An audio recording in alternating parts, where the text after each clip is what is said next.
Selamat datang dalam perjalanan intelektual kita, di mana kita akan melampaui batas-batas geografis dan menjelajahi kolaborasi lingkungan ASEAN dalam perspektif transnasionalisme. Kita akan menyelami aspek penting dari kolaborasi lingkungan ASEAN dan melihat bagaimana transnasionalisme berperan besar dalam hal ini. Pertama-tama, mari kita pahami apa sih sebenarnya transnasionalisme itu. Transnasionalisme adalah fenomena global yang mencakup hubungan antara negara-negara, organisasi, dan individu di seluruh dunia melalui pertukaran informasi, ide, dan barang yang melintasi batas-batas negara. Konsep inti dari transnasionalisme juga dapat dilihat dalam aspek budaya, seperti popularitas K-pop dari Korea Selatan yang menyebar ke seluruh penjuru dunia, memperlihatkan bagaimana budaya dapat tersebar secara luas di antara berbagai negara dan benua, di mana melewati batas-batas fisik dan politik. Salah satu contoh nyata lainnya adalah organisasi nirlaba internasional yang berfokus pada isu lingkungan global seperti Greenpeace. Organisasi semacam ini bekerja bersama dengan pemerintah, institusi, dan individu dari berbagai negara untuk menangani masalah lingkungan seperti perubahan iklim, pengelolaan sumber daya alam, dan perlindungan keanekaragaman hayati. Hal itu menunjukkan kolaborasi lintas batas dalam menangani tantangan global. Selain Greenpeace, contoh organisasi nirlaba lainnya yang berfokus pada isu lingkungan global adalah World Wide Fund for Nature atau WWF. Bisa disebut juga World Wildlife Fund di beberapa negara. WWF secara internasional terlibat dalam berbagai inisiatif untuk melestarikan keanekaragaman hayati, melindungi habitat alam, dan mengurangi jejak ekologis manusia. Setelah memahami transnasionalisme, sekarang mari kita kupas terlebih dahulu ASEAN dan pendiriannya terhadap isu lingkungan. ASEAN merupakan organisasi regional yang beranggotakan 11 negara di Asia Tenggara dengan memiliki tujuan untuk meningkatkan kerjasama dalam bidang lingkungan. Kerjasama ASEAN dalam bidang lingkungan dimulai pada tahun 1976 ketika ASEAN mengeluarkan deklarasi tentang konservasi sumber daya alam dan lingkungan hidup di Asia Tenggara. Pada tahun 1987, ASEAN mengeluarkan ASEAN Agreement on the Conservation of Nature and Natural Reserve yang merupakan instrumen hukum yang mengikat negara-negara ASEAN untuk bekerja sama dalam konservasi sumber daya alam dan lingkungan hidup. Adanya deklarasi dan perjanjian yang telah dibuat tentunya memiliki tujuan untuk melestarikan lingkungan kawasan ASEAN, mengatasi berbagai isu lingkungan yang dihadapi, dan meningkatkan kesadaran masyarakat tentang pentingnya menjaga lingkungan yang bekerja sama dengan kolaborasi antara pemerintah, masyarakat, dan organisasi internasional. Ada beberapa contoh kerjasama ASEAN dalam bidang lingkungan. ASEAN Environmental Program atau AEP.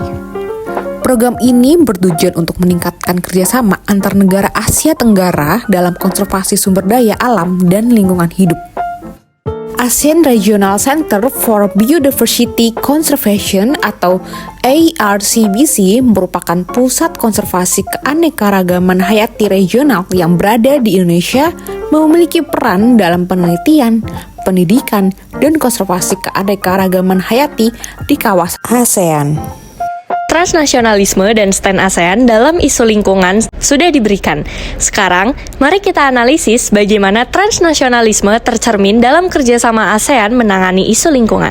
Dari perspektif transnasionalisme, ASEAN bekerjasama terutama pada bidang lingkungan karena isu lingkungan merupakan isu global yang memerlukan kerjasama dan koordinasi antar negara dan aktor non-negara.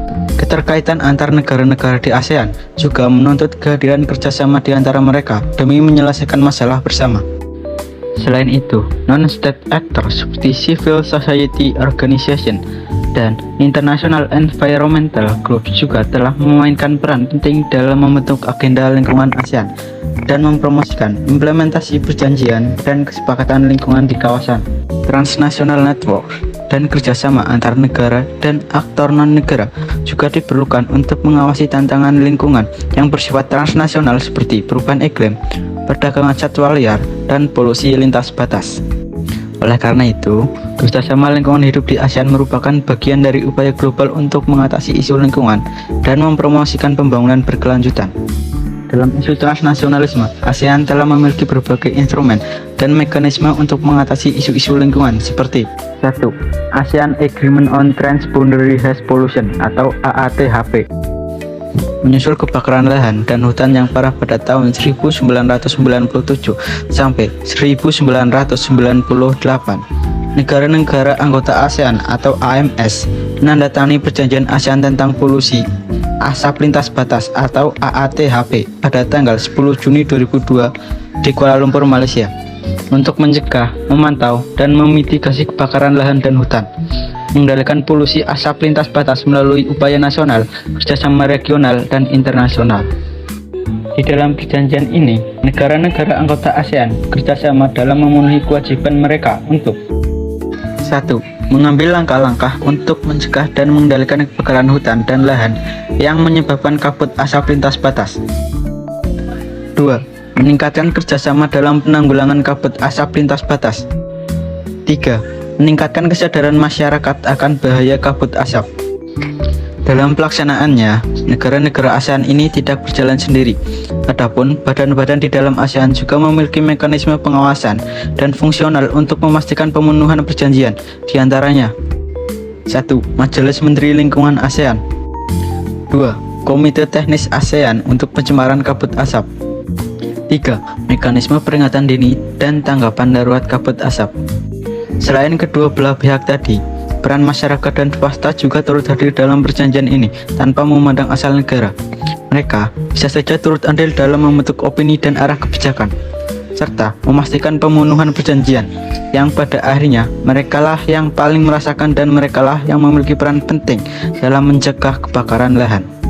ASEAN Agreement on Transboundary Haze Pollution merupakan contoh bagaimana suatu masalah dapat naik hingga skala transnasional.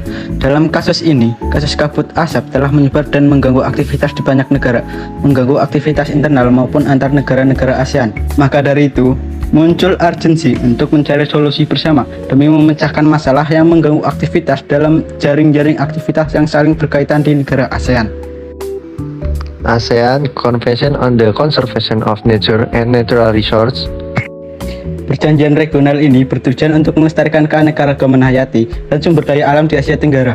Konvensi ini ditandatangani pada tahun 1985 oleh negara-negara anggota Persatuan Negara-negara Asia Tenggara atau ASEAN, yang meliputi Brunei Darussalam, Kamboja, Indonesia, Laos, Malaysia, Myanmar, Filipina, Singapura, Thailand, dan Vietnam.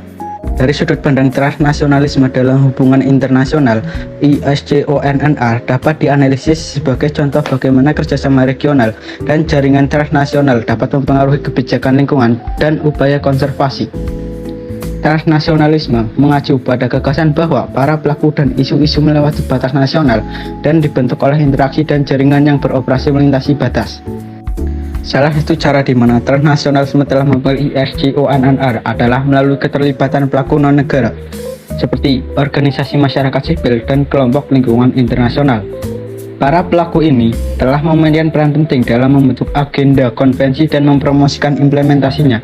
Sebagai contoh, Pusat Keanekaragaman Hayati ASEAN atau ICB, sebuah organisasi non-pemerintah yang berbasis di Filipina, telah bekerja sama erat dengan negara-negara anggota ASEAN untuk mengembangkan dan melaksanakan program-program dan inisiatif konservasi keanekaragaman hayati.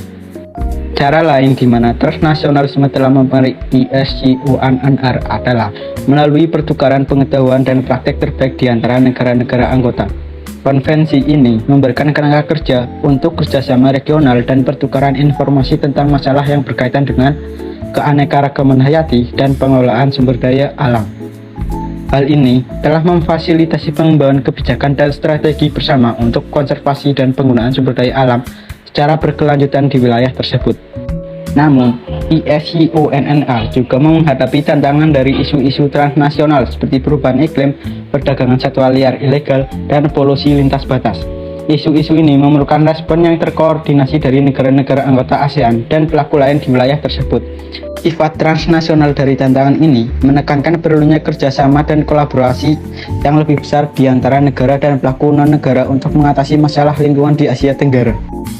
ISCONNR adalah contoh bagaimana transnasionalisme dapat mempengaruhi kebijakan lingkungan dan upaya konservasi di Asia Tenggara. Terlibatan pelaku non-negara dan pertukaran pengetahuan dan praktik terbaik di negara anggota telah berkontribusi pada keberhasilan konvensi.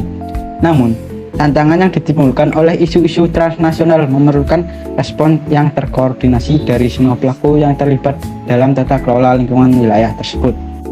ASEAN Agreement on Disaster Management and Emergency Response (AADMAR) yang bertujuan untuk meningkatkan kerjasama dalam penanggulangan bencana alam di kawasan Asia Tenggara. Perjanjian ASEAN tentang pengelolaan bencana dan tanggap darurat adalah perjanjian regional yang mengikat secara hukum yang ditandatangani pada tahun 2005 oleh negara-negara anggota Persatuan Negara Asia Tenggara atau ASEAN.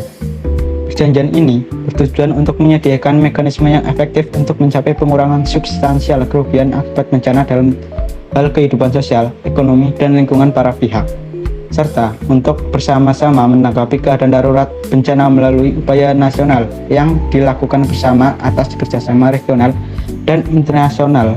Dari sudut pandang transnasionalisme, AADMR dapat dianalisis sebagai contoh bagaimana kerjasama regional dan jaringan transnasional dapat mempengaruhi pengelolaan bencana dan tanggap darurat. Berikut beberapa cara di mana transnasionalisme telah mempengaruhi AADMR. 1. Keterlibatan pelaku non-negara. Pelaku non-negara seperti organisasi masyarakat sipil dan kelompok kemanusiaan internasional telah memainkan peran penting dalam membentuk agenda AADMER dan mempromosikan implementasinya.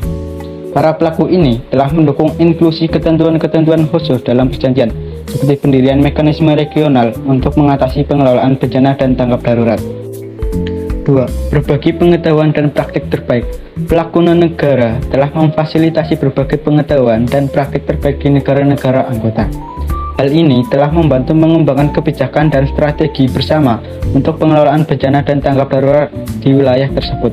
Sebagai contoh, Pusat Koordinasi ASEAN untuk Bantuan Kemanusiaan dalam Pengelolaan Bencana telah mengorganisir lokakarya dan program pelatihan bagi negara-negara anggota ASEAN tentang topik-topik seperti pengurangan risiko bencana dan tanggap darurat. 3. Mendukung kerjasama yang lebih besar. Pelaku non-negara telah mendukung kerjasama yang lebih besar di antara negara-negara anggota ASEAN dan pelaku lain di wilayah tersebut untuk mengatasi pengelolaan bencana dan tanggap darurat. Sebagai contoh, organisasi masyarakat sipil telah mendesak pendirian mekanisme regional untuk mengatasi polusi kabut lintas batas, yang merupakan masalah lingkungan utama di Asia Tenggara. Mekanisme implementasi program kerja AADMER 2021-2025 memberikan panduan mengenai mekanisme implementasi untuk kegiatan yang dirumuskan untuk mencapai hasil yang diinginkan. Hal ini menyoroti pentingnya kerjasama dan koordinasi transnasional dalam pengimplementasian AADMER. Sebagai kesimpulan, AADMER adalah contoh bagaimana transnasionalisme dapat mempengaruhi pengelolaan bencana dan tanggap darurat di Asia Tenggara. Keterlibatan pelaku non-negara, berbagai pengetahuan dan praktik terbaik, dan advokasi untuk kerjasama yang lebih besar di antara negara-negara anggota ASEAN dan pelaku lain di wilayah tersebut telah berkontribusi dalam keberhasilan perjanjian ini.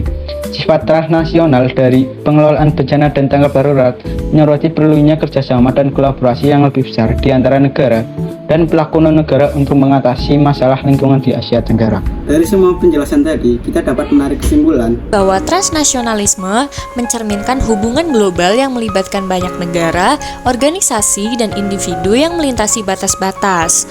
Budaya seperti K-pop dan organisasi lingkungan internasional seperti Greenpeace dan WWF menunjukkan bagaimana kolaborasi lintas batas dapat mengatasi tantangan global.